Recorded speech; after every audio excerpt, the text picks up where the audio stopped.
Bienvenidos, vamos a iniciar hoy día el curso con el capítulo 1, diseño de una red LAN.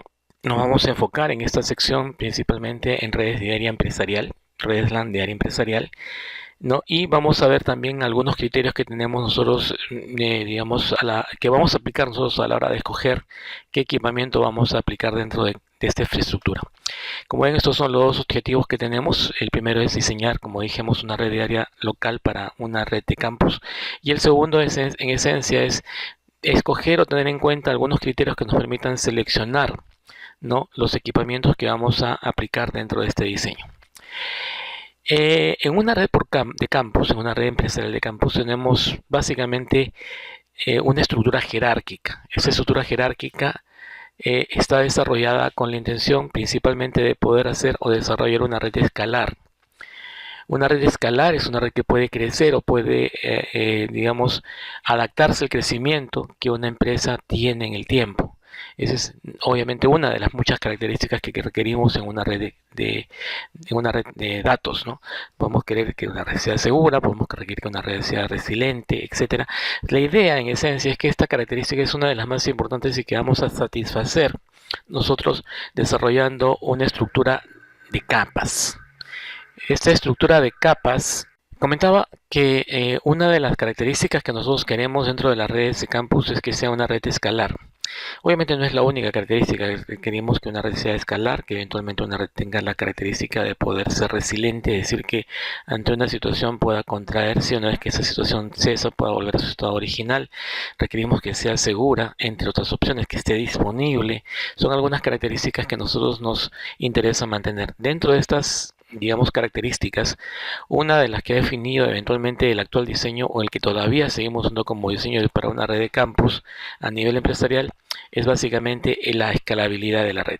Para garantizar la escalabilidad de la red, nosotros vamos a aplicar, digamos, un modelo que ya viene usándose, como ya dije antes, hace mucho tiempo, que es el diseño jerárquico. Este diseño jerárquico divide la red de campus de una empresa en tres grandes bloques o en tres grandes áreas. La capa de acceso, que tiene que ver con los usuarios finales esencialmente. La capa de distribución, que es una capa de agregación que permite justamente hacer que esta red sea fácilmente escalar, es decir, agregar más equipos de acceso de manera mucho más sencilla. Y finalmente tenemos la capa de core, o la capa principal, que esta capa principalmente lo que ofrece es una velocidad muy rápida de conmutación en esencia. Entonces este es el diseño jerárquico que nos ayuda a mantener, entre otras características, la escalabilidad de la red. Sin embargo, la red también necesita de alguna manera poder crecer, aumentar su tamaño. Es decir, en el caso de querer, en este caso, que tengamos una red que pueda aumentar, por ejemplo, su capacidad de ancho de banda, entre otras opciones, vamos a tener que desarrollar mecanismos o metodologías que nos permitan justamente lograr esta expansión. Esto, en esencia, lo vamos a modular dependiendo del tamaño de la empresa. Una empresa más grande va a requerir mecanismos más sofisticados de redundancia, mecanismos más sofisticados de ampliación de ancho de banda que les permita obviamente satisfacer la demanda de estas características por parte de sus usuarios. Hay varias opciones que nos permiten tener, digamos, una mejor redundancia. La que vamos a ver nosotros en principio son, por ejemplo, las más básicas. Entre ellas destacan Spanning Tree, ¿no? La opción de aumentar el ancho de banda a través de Ether Channel, que también se puede combinar con alguna otra característica, como por ejemplo el caso de stacking o de BSS, en el caso de switches más poderosos, para lo que es justamente reemplazar Spanning Tree como mecanismo de redundancia. ¿Ok? También obviamente vamos a tener acá los, lo que son los protocolos de enrutamiento. Principalmente acá entran a tallar EJC-IGRP y OSPF en principio. Vamos a ver en este caso que una de las características, uno de los conceptos importantes que tenemos que tener claros en este momento es el tema de lo que es el dominio de falla. El dominio de falla en esencia es el área o la zona donde una falla se puede producir y puede afectar el rendimiento de la red. Nosotros en nuestro diseño modular, al tener un diseño, como ya dije, en capas, lo que hacemos es justamente reducir el dominio de falla, hacer que el dominio de falla sea más pequeño, de tal manera que si se produce una falla, esta falla solo afecte a un grupo o a una porción pequeña de la red y no a toda la red. Esa es la idea de tener el concepto de dominio de fallas. Eh, En caso de tener redundancia, también vamos a tener redundancia a nivel de capa 2, que ya habíamos mencionado hace un rato, que es Spanning Tree principalmente, pero también tenemos redundancia a nivel de capa 3. Aquí principalmente destacan protocolos como OSPF, como Enhanced y GRP, que van a permitir justamente que tengamos la posibilidad de buscar una ruta alternativa en el caso de que una ruta haya sido, digamos, eh, ya no sea accesible a través de un vecino. Entonces, los protocolos de rotamiento aquí cumplen un papel importante, sobre todo lo que llamamos redundancia de capa 3. ¿Ok? Eh, en selección de dispositivos yo tengo que empezar hablando de algo interesante. En principio hay un modelo un poco antiguo, pero todavía válido de mi perspectiva, que es el modelo SONA. SONA viene de Service, en este caso Oriented Network Architecture o arquitectura de red orientada al servicio. Y aquí normalmente lo que hago yo es decirles, ok, mira, nosotros no podemos escoger un equipo sin antes haber visto qué servicios necesito y finalmente qué aplicaciones soportan esos servicios. Entonces, lo primero que tengo que hacer yo para escoger un dispositivo en esencia es primero acotar cuáles son las aplicaciones que voy a sostener, que voy a mantener, cuáles son los servicios que estas aplicaciones requieren para funcionar correctamente.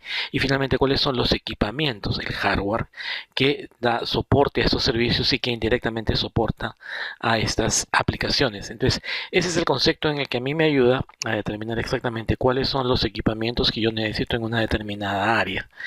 Y esto, obviamente, como acabo de mencionarlo, no se da a nivel de toda la red, sino se va a dar en una ubicación en particular. Entonces, un equipo de una ubicación particular tiene características que serán determinadas en base a las aplicaciones y a los servicios que soportan estas aplicaciones esencialmente. Ese es el modelo Zona, que eventualmente fue ampliado y ahora tenemos una variante similar, ¿no? Un poco más actualizada a nuestras necesidades.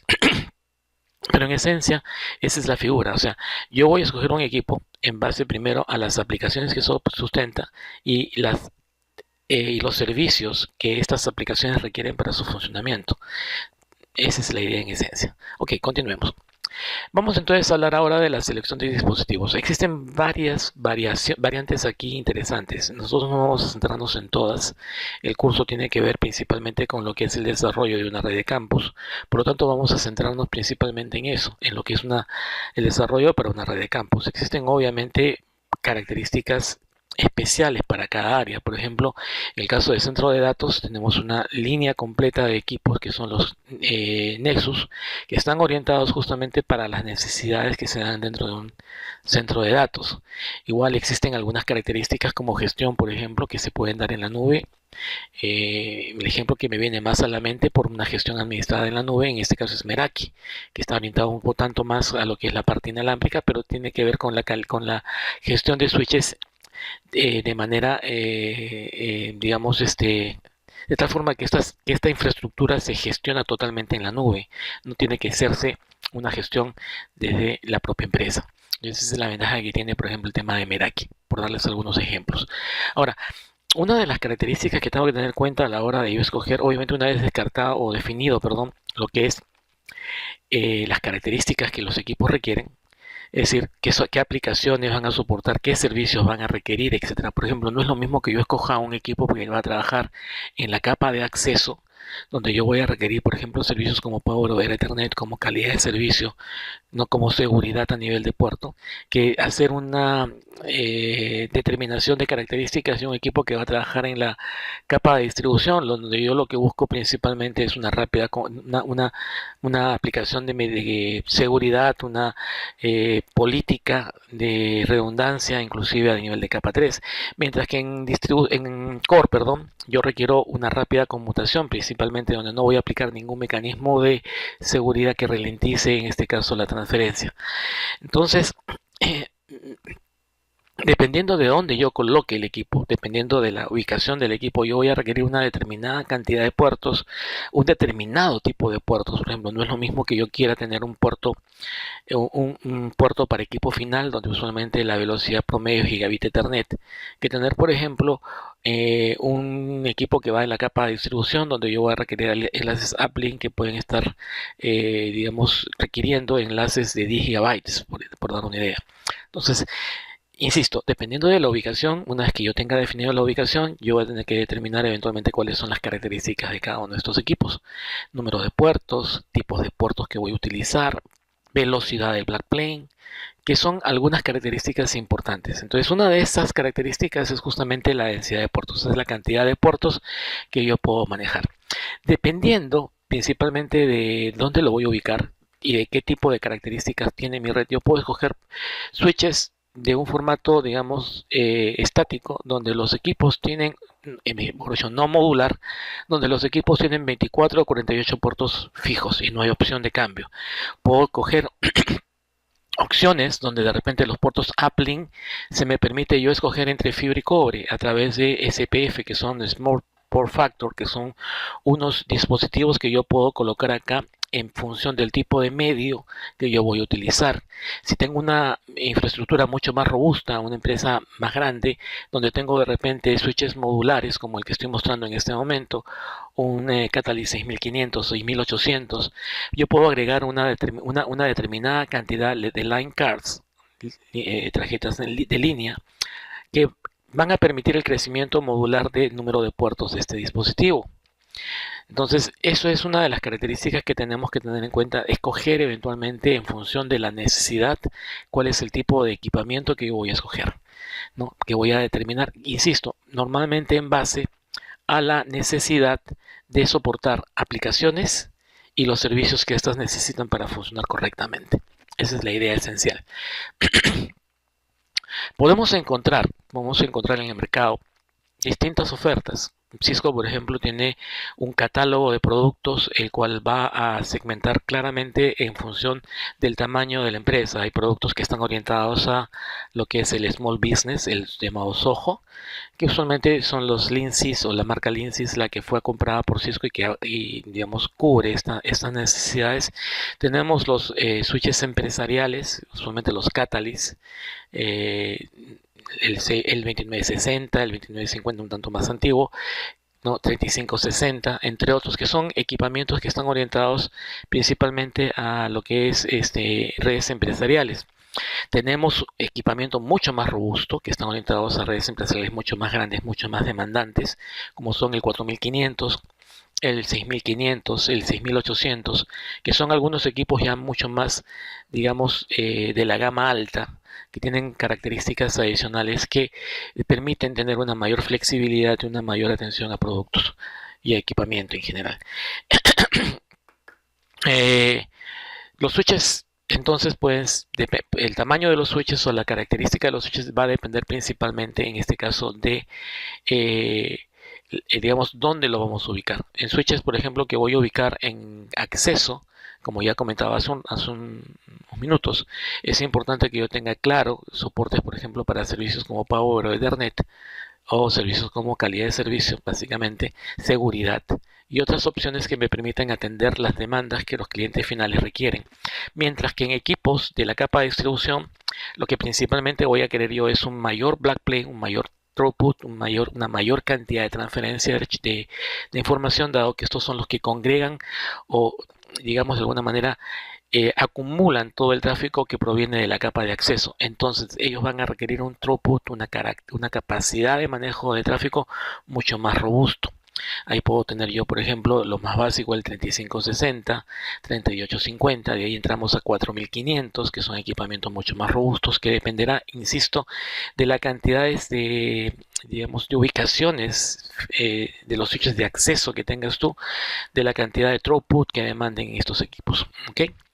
Y finalmente la parte de core que ya habíamos comentado que también tiene que ver con alta velocidad, insistiendo con este tema. Es importante que ustedes acoten el throughput del equipo, porque de otra manera ustedes pueden encontrar que el equipo se convierte en un cuello de botella, o sea, se convierte en un equipo lento que ralentiza el tráfico de red. Entonces es muy importante no solamente tener en cuenta la velocidad de datos que transmite cada puerto del switch, sino la capacidad de gestión de datos que cada switch tiene. Pueden encontrar en el mercado, por ejemplo, equipos de 24 puertos. Y van a encontrar que en equipos de igual cantidad de puertos, de igual velocidad de puertos, el precio puede variar. Y es el principal elemento que juega aquí para definir qué precio tiene un dispositivo es el throughput del equipo, es decir, la cantidad de paquetes por segundo que puede manejar este switch. Eso va a diferenciar a un equipo de igual cantidad de puertos de otro equipo.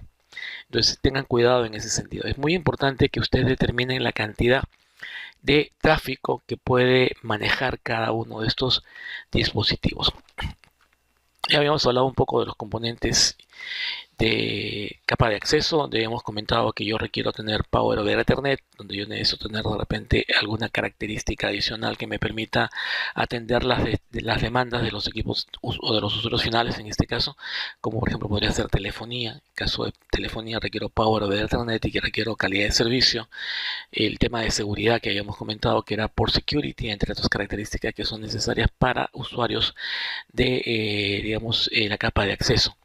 Entonces, dependiendo de esto, yo voy a requerir eventualmente la selección de un equipo en particular. Algo que no está muy claro en el tema, pero que quiero comentarles de todas maneras, es el hecho de que hoy en día estamos un poco haciendo una especie de transición. Tradicionalmente, durante mucho tiempo, la capa de acceso fue una capa principalmente capa 2, o sea, equipamiento capa 2. Todos los switches de la capa de acceso usualmente eran switches de capa 2, es decir, no tenían una inteligencia mayor a la de conmutar tráfico de tramas. Sin embargo, hoy en día encontramos digamos, modelos un tanto llamados, no sé si decir la palabra híbrido, pero una especie de combinación entre capa 3 y capa 2, donde encontramos, por ejemplo, routers 2960XR que tienen características o que soportan características de enrutamiento, ¿no? Entonces es importante tener claro eso. El crecimiento, la tendencia es descartar ya un poco de la capa de acceso, los dispositivos de capa 2 y reemplazarlos ya por modelos como el 2960XR que soportan características de, en este caso, enrutamiento básicas. Esto es importante para mejorar los tiempos de convergencia, sobre todo en redes como las actuales, donde estamos manejando servicios de telefonía y donde los tiempos de convergencia deben ser muy rápidos. Si, bueno, lo vamos a ver más adelante cuando vemos el tema de Spanning Tree, pero cuando veamos Spanning Tree vamos a ver que Spanning Tree, que es redundancia de capa 2 tradicional, tiene un tiempo de convergencia de aproximadamente 50 segundos. Optimizado y mejorado en alguna medida puede reducirse un poco, hasta 5 segundos eventualmente.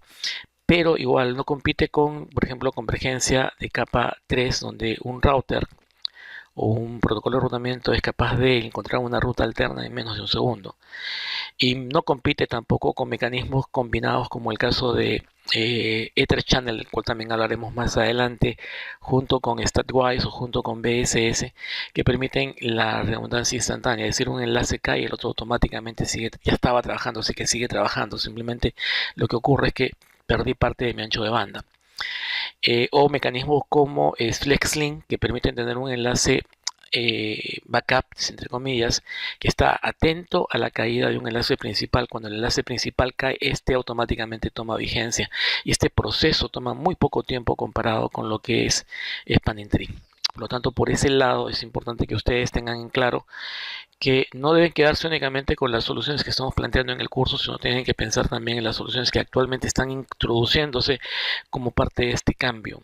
El cambio es que vamos a dejar de tener redundancia de capa 2 a nivel de capa de acceso y distribución y vamos a reemplazarla por redundancia de capa 3 y vamos a requerir tiempos de convergencia obviamente mucho más rápidos que los que nos permitía tradicionalmente Spanning Tree o soluciones equivalentes.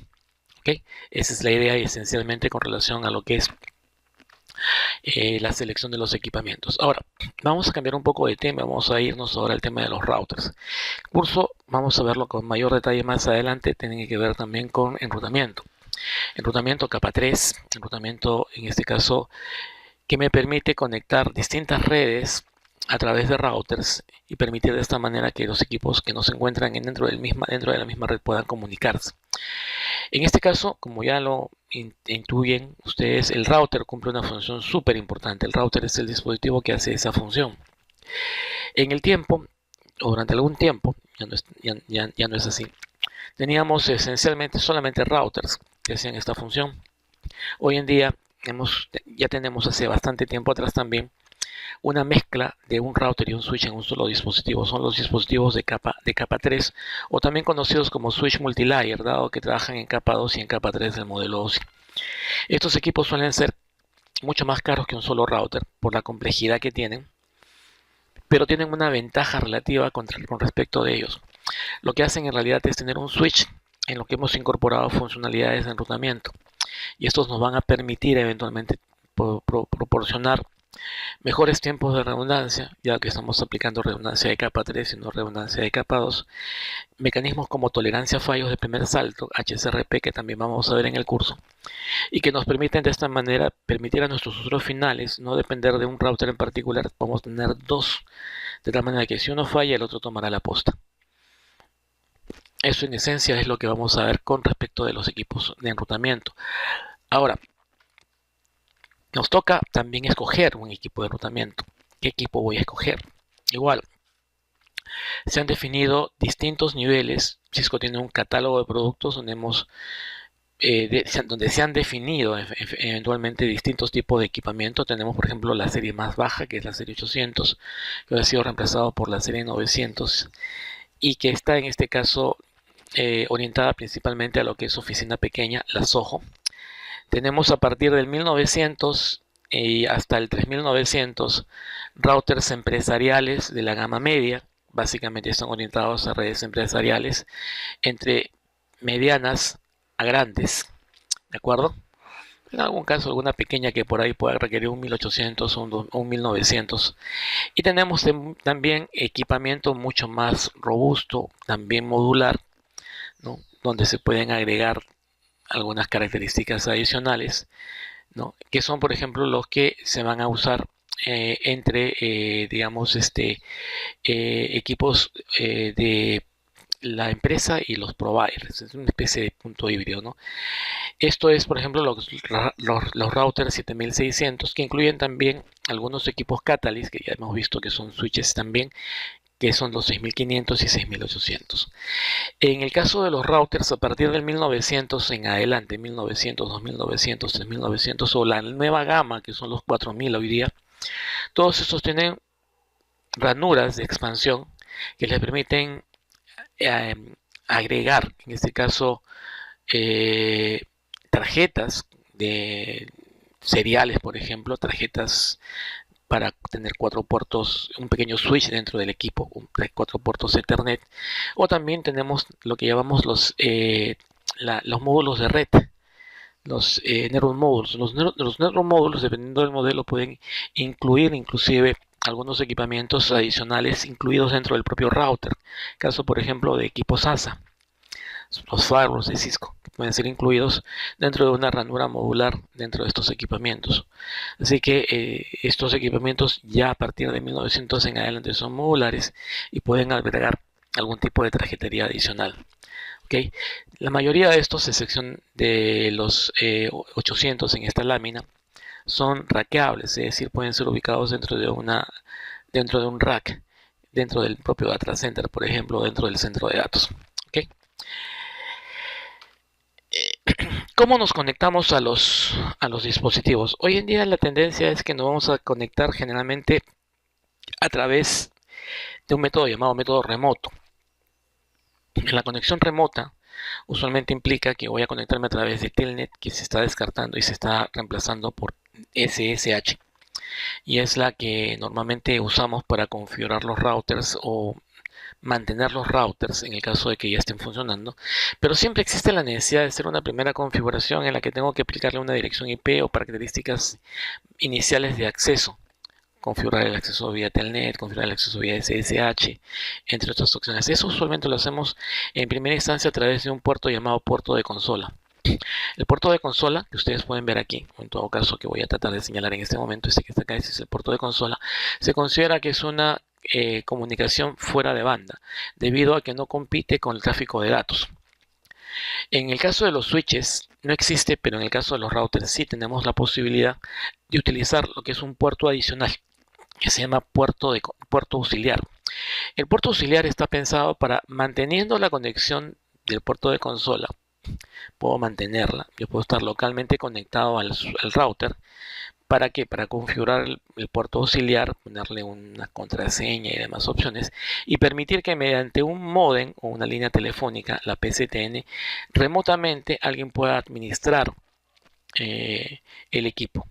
De hecho, normalmente un usuario o un técnico de primer nivel suele llegar a la ubicación remota, a una mina, por ejemplo, conectar el equipo, configurar, hacer una primera configuración vía el puerto de consola, definiendo credenciales para los puertos de acceso, telnet, etcétera, y luego conectar el equipo para que desde Lima o desde otro lugar un técnico especializado aplique la configuración a través de una línea telefónica o a través de telnet eventualmente. Entonces, esto es comunicación fuera de banda, dado que en el caso de consola y en el caso de la PSTN no compiten directamente con el tráfico de datos. ¿De acuerdo? Es importante eso, con el tráfico de datos. En la configuración, acá hay un error. En la configuración in-band, este es in-band, acá no debe decir fuera de banda, acá debe decir in-band o en banda, que es una otra característica diferente. Lo que ocurre es que yo me conecto al router a través de un puerto de Ethernet haciendo uso de TCP/IP, es decir, a través de una interfase de red, ya sea con un cable Ethernet cruzado, en el caso de que quiera conectar directamente el equipo, o a través de una red IP. Esta comunicación usualmente se hace a través de SSH, recomendable, dado que es un mecanismo mucho más seguro, mucho más robusto en ese sentido, en lugar de hacerlo a través de Telnet, que va siendo, digamos, una opción que con el tiempo se está descartando. Ya no recomendamos hacer uso de Telnet, dado que es una comunicación poco segura. Entonces acá recuerden que hay un cambio, acá debe decir in-band. ¿Ok? Entonces yo puedo administrar los dispositivos, en este caso a través de estas dos funcionalidades. Normalmente cuando yo configuro un equipo a través de consola o a través de Telnet, las modificaciones que yo hago se hacen directamente en la memoria RAM del router. Lo que tenemos que hacer nosotros es al finalizar, en este caso, el procedimiento de configuración, guardar esa información para que se quede de manera permanente vinculada al equipo. Esto lo vamos a hacer a través de procesos de, vamos a decir, grabado de la configuración. Acá entra a taller bueno, yo lo hago por mucha frecuencia con WR, como van a ver en la demostración. Write Memory, que es un comando antiguo, pero todavía funcional en la mayoría de equipamientos. Pero el comando oficial es el comando copy running config startup config. Este comando, el copy running config startup config, es un comando que me va a permitir eventualmente grabar la configuración. Entonces, como les comentaba, vamos a ponerlo por aquí. Como les comentaba, tenemos varias opciones para grabar la configuración. Una de ellas es el WR, que había mencionado ya hace un rato. Por ejemplo, supongamos que estemos en la opción router. Estoy en modo de configuración global, perdón, estoy en modo usuario privilegiado y entonces simplemente voy a poner WR. La otra alternativa, si no quieren usar WR, es el copy running config start config. Start config. Está abreviado, obviamente no está completo. Es running-medio config startup-medio config, que sería el comando completo. O sea, vale decir que acá viene una rayita y acá ponen ustedes config. ¿de acuerdo? Y lo mismo ocurre aquí. Startup config. Ok, ese es el comando que nos ayuda en este caso a guardar la configuración. Ahora, esta configuración es una configuración que se graba dentro de una memoria especial que se conoce con el nombre de memoria. Eso se graba dentro de una memoria especial que se llama NVRAM. La NVRAM, la NVRAM es una memoria permanente que se tiene en los equipos router, se simula en los switches. En los switches no existe NVRAM, lo que existe es una NVRAM simulada dentro de, en este caso, la memoria flash del switch, ¿de acuerdo? Y esta configuración ustedes la pueden eventualmente visualizar con los comandos show, ¿no? Si ustedes quieren ver la configuración que está actualmente en ejecución, el comando show running config. Si quieren ver la configuración que está almacenada en la memoria NVRAM, es show start config. Obviamente también, como se dan cuenta, estoy abreviando básicamente el comando. ¿Ok? En los, digamos, switches y routers, esos comandos son válidos, ¿de acuerdo? Y en el caso de que eventualmente yo quiera inspeccionar algunas opciones, por ejemplo, enrutamiento, vamos a usar comandos como show IP protocols, que me permite visualizar el estado actual de la configuración de enrutamiento dentro de mi router. Me lista todos los protocolos de enrutamiento que estén activos en mi equipo. Show IP route, que me lista todas las rutas, las redes directamente conectadas, las rutas estáticas y todas las redes aprendidas a través de protocolos de enrutamiento dinámicos. Show interface, cuidado con este comando porque si lo ponen así tal cual, les sale acá toda la sábana de todas las interfaces que tienen ustedes configuradas en su equipo, estén o no con IP, activas o no. Yo sugiero que este comando lo acompañen ustedes con el comando show interface serial 00 show interface fase ethernet, que les muestre específicamente la información de una interfaz en particular. Lo mismo con show IP interface, que da información acerca del estado a nivel del protocolo IP de una interfaz en particular. Este comando me gusta mucho, show IP interface brief. Yo lo suelo abreviar de la siguiente manera. Yo suelo abreviarlo con simplemente colocar show IP interface brief. Este comando, esta abreviatura, que es la que corresponde a este que estamos marcando acá, show IP interface brief, me muestra el estado de todas las interfaces que actualmente se encuentran configuradas a nivel IP en mi equipo. Show protocols me va a mostrar la información de todas las interfaces de enrutamiento que se encuentren habilitadas dentro de mi equipo. Ya lo hemos de alguna manera comentado. Esto es independientemente de IP. Como ven, la diferencia aquí es Show IP Protocols, que muestra la información sobre los protocolos de enrutamiento a nivel IP. Ahora, acá hay un concepto que es interesante, que es, por acá lo veía hace un rato, que es el borrado o el restablecimiento del router. Acá está, para borrar la configuración del router. Okay. Acá está el comando erase estará config y luego un comando reload. Esto es válido en los routers, pero en los switches hay que tener en claro otra característica. Entonces, el borrado de la memoria, lo que llamamos nosotros, bueno, lo que yo llamo específicamente en este caso, lo que llamamos default fabric. El default fabric es un estado donde yo coloco el switch tal cual viene de fábrica. Ojo, estoy hablando de un switch, no del router. En el caso de un switch es diferente que el caso de un router. El caso del switch, el caso del router ya lo vimos arriba, que es erase estará config y luego el comando reload. En el caso del default fabric para un switch, parte de lo mismo, parte de hacer un borrado de la memoria, borrado del router, borrado de la configuración.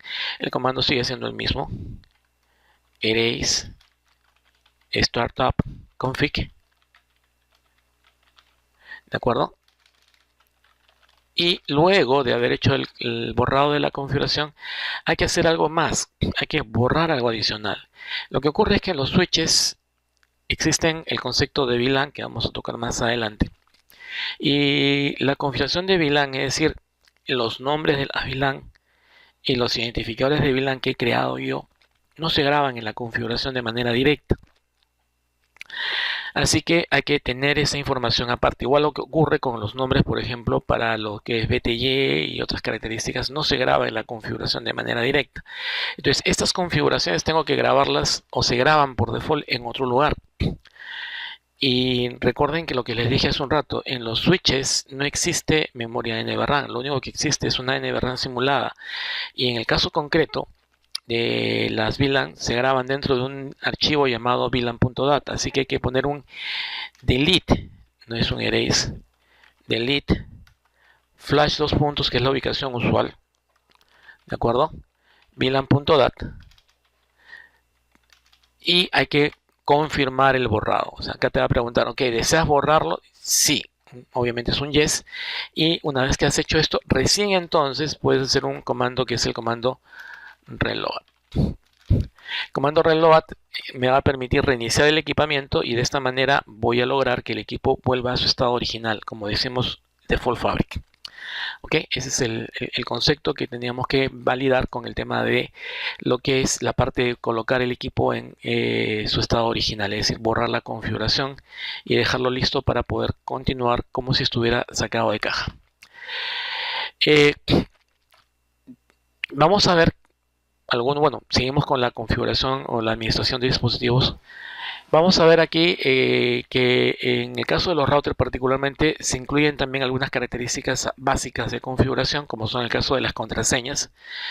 Yo particularmente recomiendo que utilicemos la contraseña para usuario privilegiado, que es Enable Secret, y no usemos Enable Password porque esta es básicamente muy débil.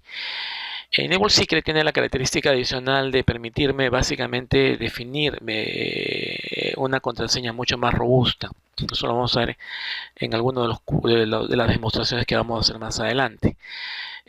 Siempre es bueno tener una idea clara de qué tipo de equipamiento tengo, así que yo lo que normalmente suelo usar cuando llego a un equipo por primera vez es hacer alguna inspección básica. Mi inspección básica en esencia consiste en el que yo voy a usar algunos comandos, como por ejemplo el comando show version, que me permite ver la versión del equipo que tengo, sistema operativo que tengo, el iOS que tengo, ¿de acuerdo?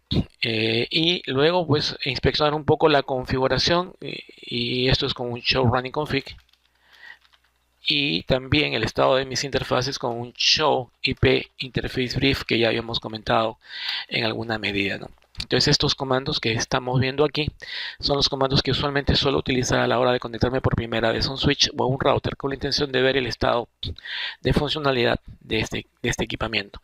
Obviamente en el caso de los routers hay algunos otros comandos que nos permiten tener una mayor visión. Ya los habíamos discutido: show IP protocols, show IP route, show interface, que hemos visto justamente en la lámina anterior. En el caso de los switches, como vimos, ya habíamos adelantado un poquito, hay algunas variaciones que teníamos que tener en consideración.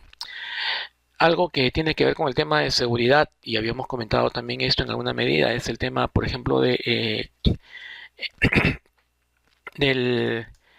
la seguridad, que es por security, ¿no? Que vamos a ver en un momento más. Y lo que ya se había adelantado también hace un rato es el tema de VLAN.dat, que como ya dijimos es la parte donde yo grabo la configuración de los archivos de información de la VLAN o de las VLAN en general. En el switch, comandos como port security, que me permiten ver el estado de seguridad de los puertos. Switch, no, en este caso show port security address, para ver en este caso información adicional de los puertos también a nivel de lo que es la dirección MAC. Show interface, show MAC address table, para ver la tabla de direcciones MAC en el equipo. Show CDP neighbors, que me permite ver los vecinos a nivel de capa 2, los directamente conectados al menos.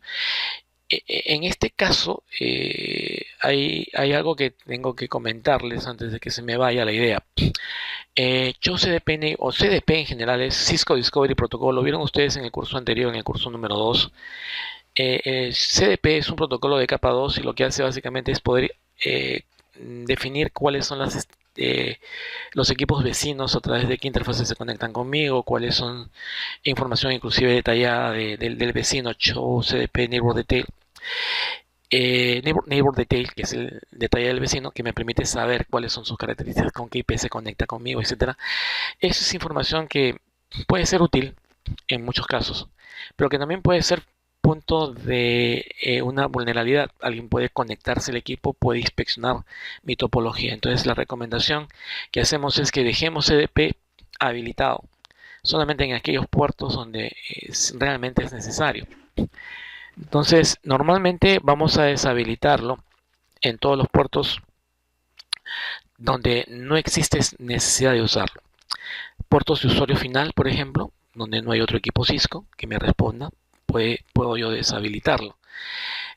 Un error típico que yo noto muchas veces es que cuando yo digo esto, muchos se van a borrar y descartar CDP y se diga deshabilito CDP del switch. Eso es un error si sobre todo tienes tú eh, servicios de telefonía. Si tienes un teléfono IP Cisco y tienes que informarle a ese teléfono IP cuál es la VLAN de voz con la que a la que está conectado, la única forma de hacer esto es a través de CDP.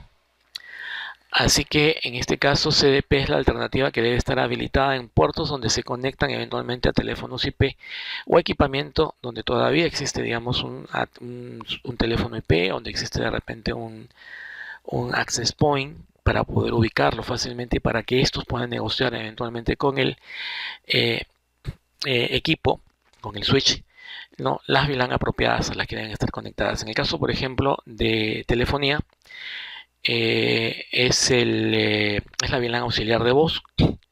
Y para informarle cuál es la VLAN auxiliar de voz a la que está conectado el teléfono, uso CDP. En el caso de Access Point, yo necesito informarle, en el caso de que estos sean subordinados, es decir, que sean lightweight, yo necesito informarles cuál es la IP del controlador de dominio LAN o inalámbrico a la que están conectados. En ese caso yo necesito darle información acerca de esta dirección, así que también utilizo CDP. CDP y DHCP, dicho sea de paso, ambos servicios son importantes en estos casos. Bueno, en fin, no deshabiliten la, la, la moraleja en todo caso, el resumen sería ¿no? No habiliten CDP en todos los puertos y solamente déjenlo habilitado en aquellos puertos que son necesarios. Son necesarios en aquellos puertos que tienen conectado a un equipo de telefonía, por ejemplo, o que tienen conectado a un equipo adicional, un switch, o de repente también un access point. ¿Ok? Esa sería mi recomendación. Bueno, señores, con eso hemos revisado y yo sé que este es un tema que da para mucho más. Recuerden que esto es un resumen y que en realidad no deben dejar de leer el contenido del material o de la currícula en línea, que es la información oficial que tienen que leer antes de rendir cualquier actividad, cualquier examen de la currícula de Cisco. Gracias nuevamente por su atención. Hasta otra oportunidad.